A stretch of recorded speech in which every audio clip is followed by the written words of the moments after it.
Hola a todas las personas que escucháis este vídeo. Os quiero presentar mi último libro editado por la editorial Sentir, que se titula Música para antes de nacer. Bueno, ya en el título se puede descubrir de qué trata el libro, ¿no?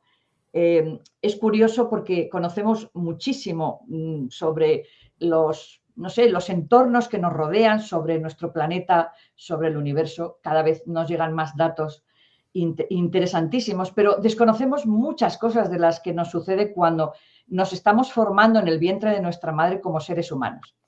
Este libro propone analizar de una manera muy ligera, pero yo creo que muy interesante para las madres y para los futuros padres también, cómo se desarrolla ese mundo en el interior del útero, que es apasionante, que es emocionante y que a veces incluso desconocemos. Pensamos que ese bebé en el útero es un pasajero pasivo que se va formando simplemente porque pasan los meses, pasan las semanas hasta que la mamá da a luz y ese bebé viene al mundo, pero no es así. El bebé en el útero no es un pasajero pasivo. De modo que os voy a comentar un poquito los capítulos que tiene este libro para que podáis ver de qué se trata y lo interesante que es descubrir aspectos que a lo mejor desconocíamos de nosotros mismos.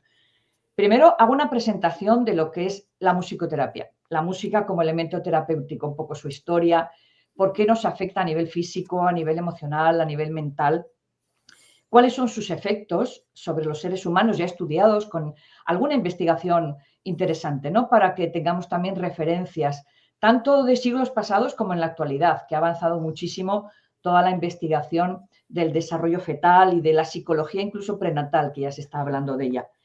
Luego presento Viaje al fondo del mar, esos 9 meses en el mar uterino, cómo se desarrollan los distintos sentidos, cómo nos desarrollamos como seres humanos, datos incluso curiosos, físicos, que a cualquier mamá o a cualquier papá le puede interesar. Y luego un diario de a bordo, cómo desde el punto de vista del bebé va percibiendo los distintos cambios que hay dentro del útero y a su alrededor, porque empieza a escuchar. Hablaré también de cómo se desarrollan los sentidos, sobre todo el sentido auditivo, que es el único que está completo antes de nacer. Por eso la musicoterapia tiene tanta presencia en la etapa prenatal, porque a través del oído el bebé conecta con su madre, pero también conecta con el mundo exterior. Y por último hay una parte de consejos para recibir a este navegante y de prácticas sonoras para las 9 lunas, prácticas muy sencillas que cualquier mamá puede llevar a cabo y que no requieren tampoco una especialización en música ni conocer muchas cosas. Es un libro dirigido a todo el público, no solamente a aquellas personas más sensibles a la música, pero sí que es verdad que al final hago unas recomendaciones sonoras para que nos sirvan un poquito de ejemplo, por si alguna mamá o algún papá no saben muy bien qué músicas utilizar, pero ya en los propios consejos del libro ya recomiendo que cada papá, cada mamá sobre todo, que es la que va a escuchar la música y se la va a transmitir a su bebé, busque las músicas que le gustan, que le hacen sentir bien. No necesariamente tienen que ser músicas calmadas, no necesariamente tienen que ser músicas especiales. No, no, no. Cuando la mamá se siente bien, el bebé se siente bien. De modo que de todo esto hablo en este libro y, por supuesto, está editado perfectamente por la editorial Sentir con ilustraciones, con pasos muy claritos cuando propongo algún tipo de práctica para que, como digo, sea asequible a cualquier persona. Es un regalo magnífico para cualquier futura mamá, pero también para regalar a personas que sepamos que les interesa el mundo de la etapa prenatal.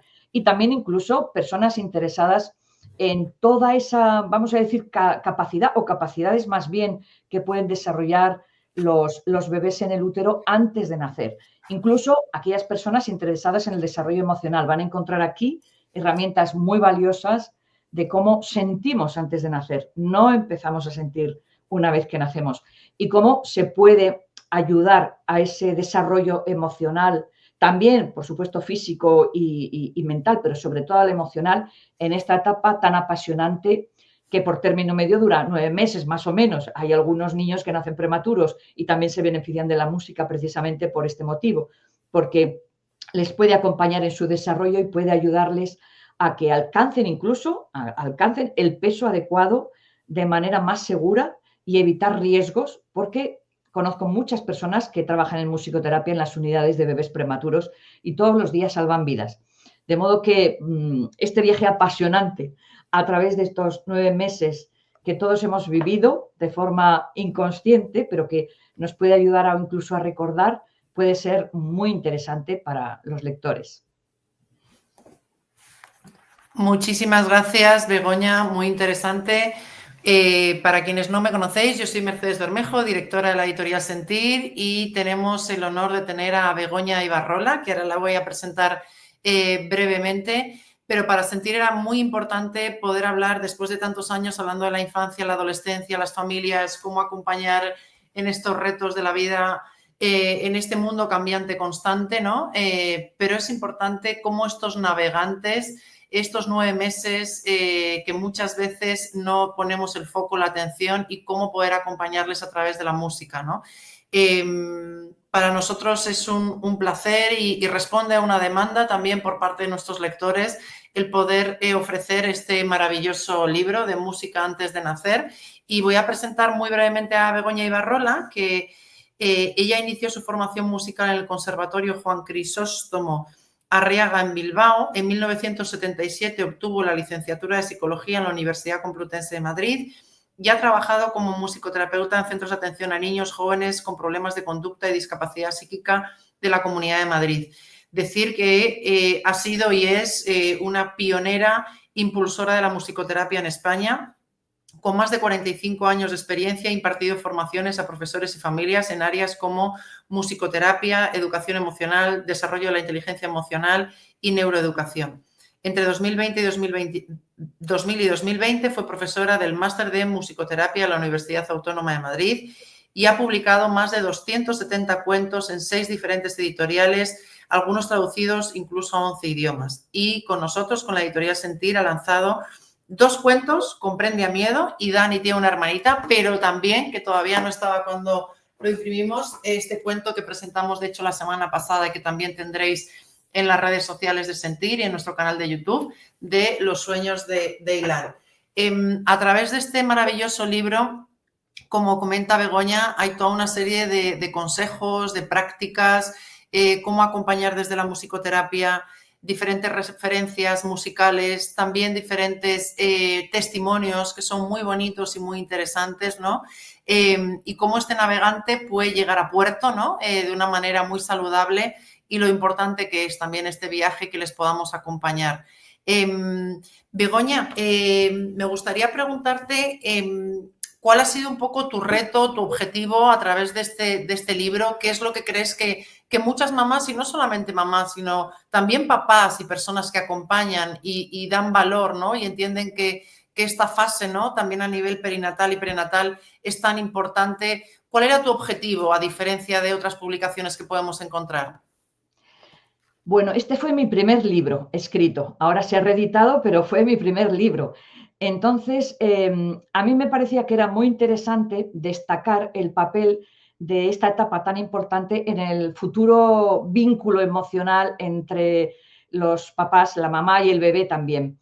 Porque se habla mucho del apego, hablamos mucho del apego seguro, pero quizás desconocemos que esa vinculación se establece antes de nacer. Entonces, cuando hablaba con mamás embarazadas, simplemente pensaban que el bebé se desarrollaba como con un programa informático, que se había quedado embarazada y cada mes iba adquiriendo distintos tamaños, distinto peso, distintas habilidades, entre comillas, pero que era más o menos un programa en el cual ella, la mamá, no podía influir.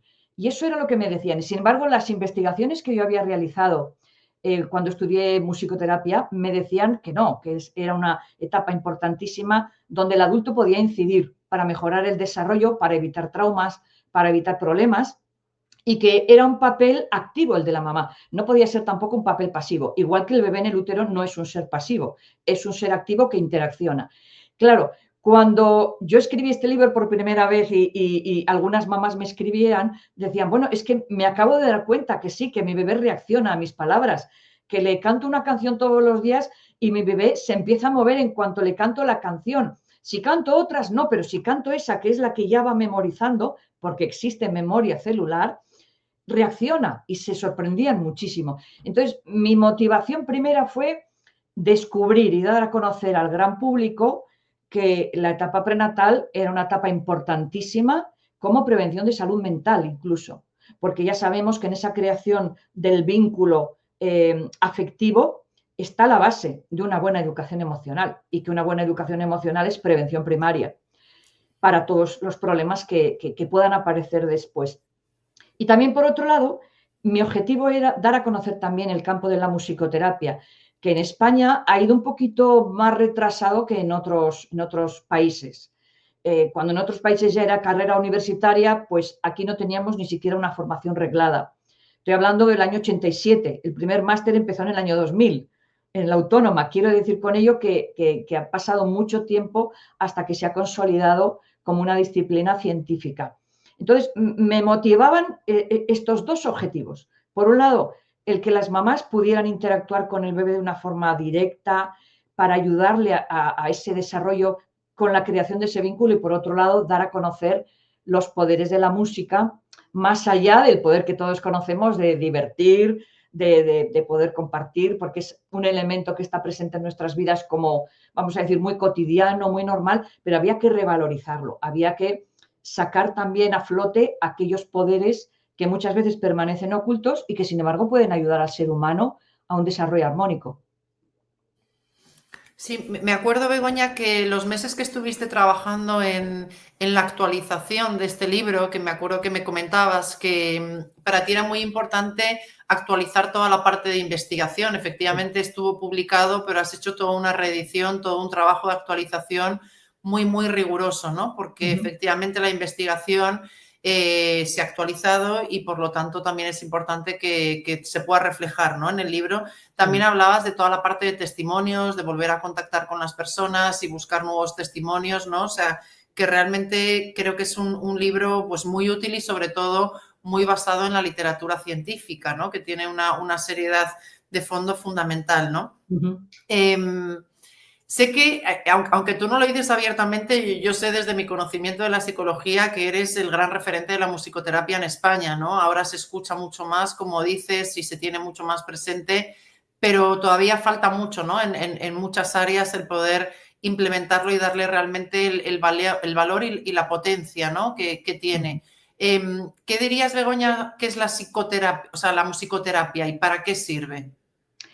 Es el uso terapéutico de la música basada en evidencias científicas y en entornos controlados, entre comillas digo lo de controlados. Es decir, que la musicoterapia no es solamente escuchar música y ya está, no. Es saber, y los musicoterapeutas por eso se tienen que preparar y formar, saber cuáles son los distintos elementos de la música, el ritmo, la melodía, la armonía, cómo afecta a cada uno de ellos. En qué entorno se puede trabajar y de qué manera, porque el campo de esta especialización científica es muy amplio.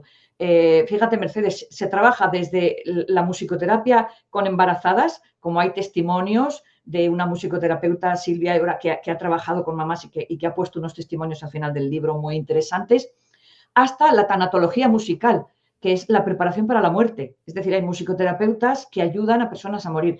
En toda esa franja, durante toda la vida del ser humano, desde antes de nacer hasta antes de morir, hay muchísimos campos específicos que tienen investigación científica detrás muy potente. Y por eso, hoy en día, los musicoterapeutas trabajan en hospitales, trabajan en residencias, trabajan en distintos campos, incluso en las unidades del dolor, trabajan en la prevención o en el tratamiento de drogodependencias o de cualquier dependencia, porque hay evidencia científica. Entonces, es una especialización científica y es el uso terapéutico de la música, pero también del sonido, porque a veces confundimos la música y el sonido. Como decimos musicoterapia, pensamos, pero hay que entender también que en el campo, por ejemplo, de la prevención, es muy importante darnos cuenta de los ruidos que nos rodean, de los sonidos del ambiente.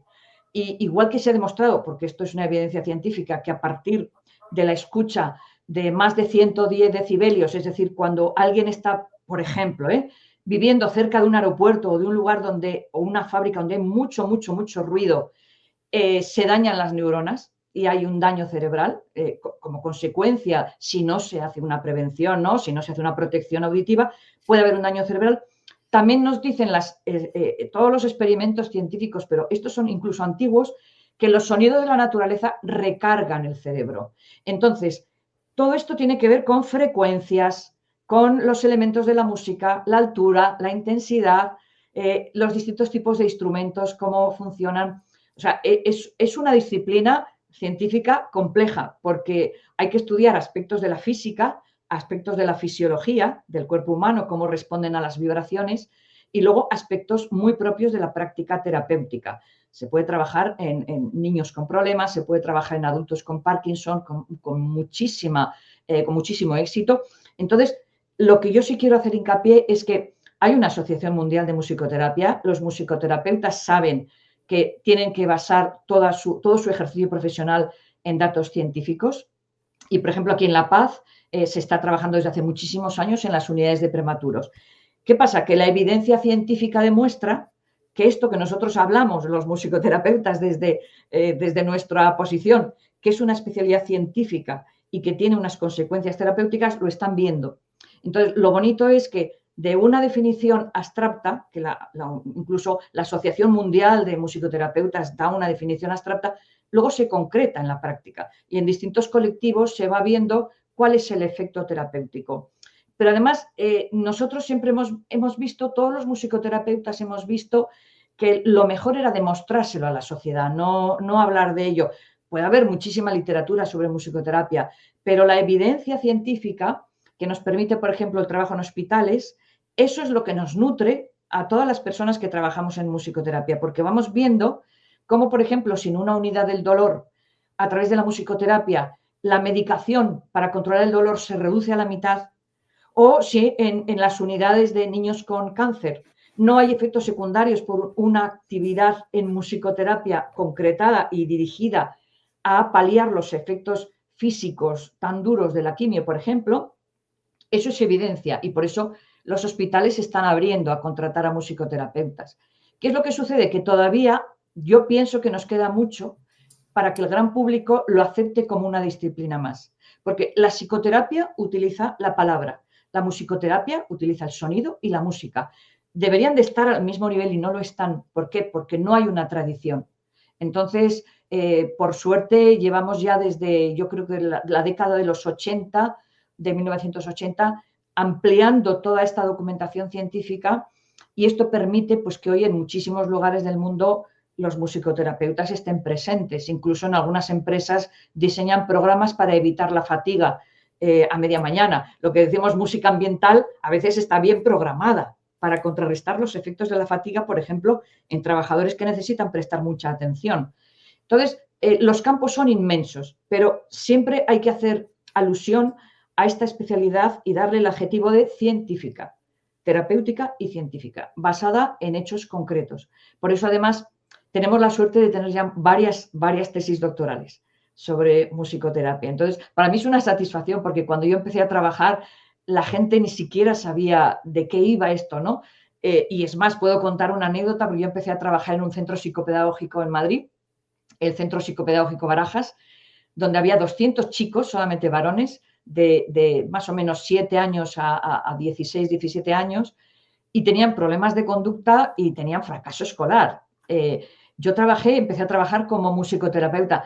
A mí desde fuera me llamaban la tambores porque no entendían muy bien qué hacía, veían los efectos, pero decían, ¿cuánto ruido se hace ahí? ¿Por qué? Porque yo tenía que trabajar con percusión, personas violentas, personas con mucha agresividad, personas con falta de control, lo primero que tenían que hacer es descargar. Entonces, desde fuera se veía, no se sabía muy bien qué es lo que hacía, pero decían, bueno, la tambores está trabajando porque hacen mucho ruido los chicos. Pero luego los educadores y el profesorado veían cambios en ellos. Y yo digo, claro, es que esto tiene que afectar a la conducta. Luego, no solamente es una definición, que sí que puede ser interesante, sino el que yo lo he podido comprobar a través de mi propio trabajo y a través del trabajo de otros musicoterapeutas que hoy tenemos muy buenos en España. Qué interesante, Begoña, y toda tu labor y recorrido que has desarrollado. Justamente el viernes estábamos en la presentación de tu otro cuento, de Los sueños de Ilan, de Coloria, que además es para niños y niñas en paliativos pediátricos. Y justamente al final del evento, esto ya es una anécdota personal, hablaba con tu marido, con Santiago, y él también comentaba, claro, que me imagino que como compañera de vida tiene también muchísimo aprendizaje, de que hablamos mucho siempre, la sociedad actual está muy basada en el pasado, está muy basada en el futuro, y se nos olvida mucho estar en el aquí y el ahora, ¿no? En estos ritmos de vida que llevamos tan vertiginosos, que ni los adultos podemos sostener, mucho menos los niños, y un nuevo navegante que llega a este mundo, ¿no? O sea, la importancia que tiene este periodo de embarazo, ¿no? Que es mucho más allá que de un trámite, ¿no? La importancia que, como tú dices, del vínculo, ¿no? Yo desde el ámbito de la psicoterapia, cómo trabajamos el vínculo reparador, cómo sanamos los vínculos, todas las heridas que hay en relación al vínculo. ¿Cómo es o cuánto es de importante el poder cuidar, sostener y acompañar desde el aquí y el ahora, ¿no? En ese proceso de embarazo por parte de la mamá, por parte no solamente de la salud mental del bebé, sino también de la salud mental de la mamá y cómo esto al final influye? ¿Cómo es importante y qué papel también tiene la música en esto? Bueno, primero, para que el bebé esté bien, la mamá tiene que estar bien. Esto es una simbiosis, aunque el bebé se desarrolle como si dijéramos, aparte de la mamá, está vinculada totalmente. Su ecosistema es el ecosistema físico, emocional y mental de la madre. Luego, sí que es verdad que en determinado momento del desarrollo el bebé empieza a dar respuestas autónomas. Y voy a poner un ejemplo. Si la mamá entra en estados emocionales negativos que le duran mucho tiempo, eso por vía química le está llegando al bebé. Porque no podemos olvidar, por ejemplo, que cada vez que sentimos una emoción al torrente sanguíneo llegan sustancias químicas diferentes. Luego, a través del líquido amniótico, a ese bebé que se está formando, le llega una alteración en el ritmo cardíaco, le llega una alteración en las hormonas o en las distintas sustancias que segrega la mamá, porque a lo mejor está demasiado tiempo en un estado emocional negativo y evidentemente si la mamá es consciente va a hacer lo que pueda por salir de ese estado emocional negativo. Eso no significa que tenga que vivir en una cápsula, que tenga que vivir aislada. La mamá va a sentir todo tipo de emociones, el bebé también, pero ¿qué es lo que sucede? Si la mamá es consciente de que le afectan a su bebé, intentará salir de un estado emocional negativo, intentará no pensar en negativo, proyectando miedo sobre el momento de nacimiento, por ejemplo, continuamente, que sabemos que alteran incluso sus miedos, los miedos de la mamá le alteran el ritmo cardíaco al bebé, o sea, entra en alarma fetal porque ve que el susto de la madre se contagia al bebé. Si ya cuando hemos nacido el miedo se contagia, pues también antes de nacer. ¿Qué es lo que sucede? Cuando la madre es consciente de que en ese estado en el que se encuentra tiene cierta responsabilidad también sobre el desarrollo de su bebé, cambia totalmente la dinámica y cambia totalmente la percepción de lo que tiene que hacer aquí y ahora. Por supuesto que tiene que pasar una serie de meses, pero ¿qué hace durante esos meses? Puede hacer muchas cosas, dejarse llevar por la vida, seguir con el mismo nivel de estrés, estar metida en una vorágine o tomar conciencia de la responsabilidad que tiene, saber que todo lo que ella hace, dice, piensa, siente, le está influyendo al bebé y decir, tengo que bajar mi nivel de estrés, voy a bajar a un nivel más lento, mi vida se va a simplificar, meterse en el aquí y ahora, pero con conciencia de responsabilidad. Y luego decir, ¿puedo hacer algo por el desarrollo físico? Sí, por supuesto, la alimentación, el descanso, los ritmos, no entrar en estrés, de acuerdo, hay una parte física. ¿Puedo hacer algo por la parte emocional de mi bebé? Sí, cantarle canciones, hablarle, dirigirme a él, tocarme la tripa y acariciarme. Es que las caricias le llegan, como se ha demostrado. ¿Puedo hacer algo a nivel cognitivo, mental por mi bebé? Sí, tener pensamientos buenos, proyectar que va a ser un bebé sano, que el parto va a ir estupendamente, que todo va a ir bien, que el mundo es maravilloso, que va a llegar a un mundo donde le voy a cuidar, donde vamos a estar personas cuidándole, atendiéndole, queriéndole, proyectando mi amor incondicional. Todo eso, si la mamá lo tiene en cuenta, vive el aquí y el ahora, pero con responsabilidad. Y luego, si sabe música o si conoce a alguien que sabe música, puede hacer una pequeña canción de bienvenida, puede acordarse de detalles de lo que ella quiere proyectar en el bebé, cómo le quiere contar, cómo es el mundo que te vas a encontrar. Le puede decir muchas cosas, pero canciones muy sencillitas. Puede leerle un cuento todos los días, el mismo cuento, y cuando nazca ese bebé va a dejar de llorar y se va a calmar cuando la mamá le cuente ese cuento. Es decir, si es consciente, se hace responsable. Entonces cambia totalmente la visión. No es que tengo que esperar 9 meses a que nazca y luego ya veré lo que hago. No, no, es que ahora ya puedes hacer muchas cosas. Entonces, yo pienso que el tomar conciencia es el primer paso. Por eso, este libro yo creo que nos ayuda mucho a tomar conciencia de lo importante que es la creación del vínculo, a tomar conciencia de lo importante que es la alimentación y el descanso en la mamá, a tomar conciencia de que la música que yo escucho, la escucha el bebé. Si yo escucho a través de mis oídos, por la cadena de la espalda, de la columna vertebral, le llega hasta el coxis y se ha demostrado que el bebé presta atención en el coxis, se apoya la cabeza en el coxis, que es como una gran caja de resonancia. Luego, lo que la mamá oye por los oídos le llega al bebé. A veces veo fotografías de mamás poniéndose altavoces en la tripa, también, pero entonces tiene que poner un volumen más fuerte para que atraviese la pared uterina.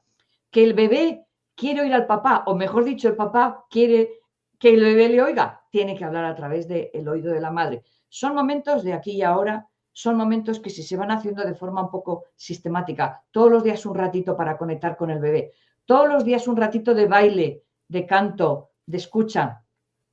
Todo esto, sin darse cuenta a lo mejor de lo importante que es, va a configurar un desarrollo armónico. Va a estar afectando a todas las dimensiones de ese bebé. Y cuando nazca, porque ha pasado, y de esto tengo muchas experiencias, el bebé recibe o entra en este mundo y recibe la canción del papá. La mamá no está para muchos cantos en ese momento, pero el papá puede acompañar al bebé y el bebé casi no llora. Y el bebé hace un tránsito de un mundo que conoce, porque ya ha grabado esa canción, se encuentra con la misma canción, solamente que con una audición aérea, que es distinta a la audición acuática. Entonces, por eso, al principio se queda un poco en shock, pero enseguida reacciona e identifica la canción. Y hay cantidad de experiencias de papás que dicen lo bonito que ha sido dar la bienvenida a este mundo con música. Y hay mamás que se llevan una grabación de músicas que a ellas les gustan y que durante el parto les acompaña en las contracciones y en ese movimiento. O sea, nacer con música, ser recibido con música no tiene nada que ver con una recepción fría y mecánica. Entonces, yo pienso que la clave está en tomar conciencia, asumir una responsabilidad de que es posible ayudar a que la vida de ese ser humano en formación sea más armónica y luego, eso sí, potenciar muchísimo ese vínculo emocional fuerte con el bebé que van a hacer, proyectar todo el amor incondicional, porque yo creo que es el mejor acto de amor. Todavía no le conoces, pero es tu hijo y lo estás formando dentro de ti. Y si la música te acompaña a ti, también le está acompañando a él. De modo que pienso eso, que siendo consciente ya damos un gran paso en proporcionar unas bases de salud mental sólidas a ese bebé. Es como que viene a este mundo con herramientas, ¿no? Muy distinto de nacer de forma mecánica cuando el doctor quiera, en el momento que sea más oportuno y de una forma totalmente, vamos a decir, fría. Entonces, sabemos, tú y yo lo sabemos, que la base de una buena salud mental está en parte motivada por una buena dimensión emocional bien construida, bien amueblada, bien orquestada, con herramientas de, vamos a decir, de gestión emocional que luego empezará a desarrollarse una vez que nazca. Pero si tiene ya estas premisas, vamos a decir que esta etapa serían como los andamios de un buen edificio. Luego ya la primera infancia afianza esos andamios, pero qué bonito saber que esos 9 meses el bebé en el útero no ha sido un sujeto pasivo, la mamá no lo ha vivido como simplemente una etapa más que tiene que esperar al nacimiento, sino que ha sido partícipe en su desarrollo. Qué bonito todo lo que comentas, Begoña. O sea, al final, todo el recorrido que tienes en inteligencia emocional, ¿no? Y desde los primeros instantes, ¿no? Desde la propia gestación y lo importantes que son estos andamios, ¿no? Muchas veces los pacientes nos dicen qué hago, buscan cosas como muy concretas y has dicho algo muy importante, que es la toma de conciencia, ¿no? No es tanto en el hacer, sino en el conectar, ¿no? En el ser y en el estar ahí. Y luego también en esto que hablabas de hablar de responsabilidad, no es hablar de culpa, sino también el poder normalizar que no es una discapacidad de estar embarazada, ¿no? Como hay veces Claro. que sienten muchas mujeres y desde la sociedad. Y luego la implicación de toda la comunidad, ¿no? No solamente por parte de la mamá, sino el papá puede tener un papel activo desde los primeros instantes, ¿no? Y también cómo el entorno también puede colaborar, ¿no? En en este nuevo ser humano. Begoña, nos quedamos ya sin tiempo. A lo largo de tu libro explicas muchos consejos y prácticas sonoras, consejos para poder recibir a este navegante, diferentes referencias también a nivel musical. Así que nada, súper recomendar tu libro, darte la enhorabuena por Música antes de nacer. Y no sé si antes de despedirnos quieres hacer algún último comentario. Bueno, toda mi gratitud, ¿no? Daros las gracias a la Editorial Sentir por tener tanto cariño en la edición de este libro y tanto interés y darme el tiempo de poner al día todos los descubrimientos científicos de esta última etapa que han sido maravillosos. Y solo comentar un detalle, porque resultó muy curioso cuando me encontré en la prensa un artículo donde hablaban de que Antonio Orozco, el cantante, había sido invitado a una clínica de fertilidad para intentar comprobar si bajo el efecto de la música se producía un mayor número de fecundaciones in vitro, porque, bueno, pues tenían distintas, vamos a decir, distintas hipótesis y entonces querían comprobarlo, ¿no? Entonces salía en el periódico, lo digo porque ha sido público, una foto de Antonio Orozco con su gorrito, con su bata y todas las probetas donde estaban los distintos óvulos y espermatozoides esperando a ver si se producía esa fecundación, escuchando a Antonio Orozco. Entonces vieron que había un aumento en la fecundación. Y fue muy curioso porque al cabo de 9 años, Antonio Orozco se encontró con algunos niños que habían sido fecundados en aquel momento bajo su música y fue tremendamente emocionante. Lo digo porque es un cantante conocido, es una anécdota conocida, pero que puede poner humanidad, ¿no? Si la música es capaz de provocar que un espermatozoide y un óvulo se junten y además algo que los médicos se dieron cuenta, que empezaba a formarse las células y empezaban a irse a los extremos todos aquellos elementos que no eran muy proclives a esa unión. Es decir, que el sonido estaba obrando milagros. Entonces, si ya por efecto de la música, luego siguieron otros músicos, otros 2 o 3 músicos lo hicieron y en esta clínica ya ponen música cuando hacen fecundación in vitro. Pero si la música ya en ese momento, que es el principio pues es el embrión, empieza la vida del embrión, ya tiene importancia, pues podemos imaginar a lo largo de los 9 meses lo que puede ser, ¿no? La influencia que puede tener. He contado esta anécdota porque me parece muy curiosa y la incorporé al libro por eso. Qué bueno, qué bonito, Begoña. O sea, pensaríamos que es magia, ¿no? Pero Sí, realmente es ciencia, ¿no? Es sí, ciencia lo que hay detrás, ¿no? O sea, qué gran valor tiene la música. Pues muchísimas gracias, Begoña. Es un placer, como siempre, colaborar contigo, escucharte y que formes parte de este universo de sentir y que esperemos que también tengamos nuevas publicaciones y colaboraciones. Aprovecho también para recomendar el cuento de los sueños de Ilan, que se ha hecho con una ONG, con Coloria, que han hecho un grandísimo trabajo, que además tenemos también la grabación, la imagen de este cuento, la música también de este cuento en su página web y que seguro que en los próximos días la presentación que tuvimos el viernes pasado la vamos a tener también editado y en nuestro canal de YouTube. Así que muchísimas gracias, Begoña. Muchas gracias a ti y a la Editorial Sentir, Mercedes.